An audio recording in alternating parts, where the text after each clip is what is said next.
এই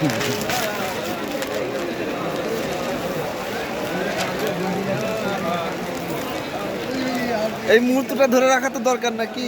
আমরা কি হালাতে আছি না, কাউকে ধরা যাবে না।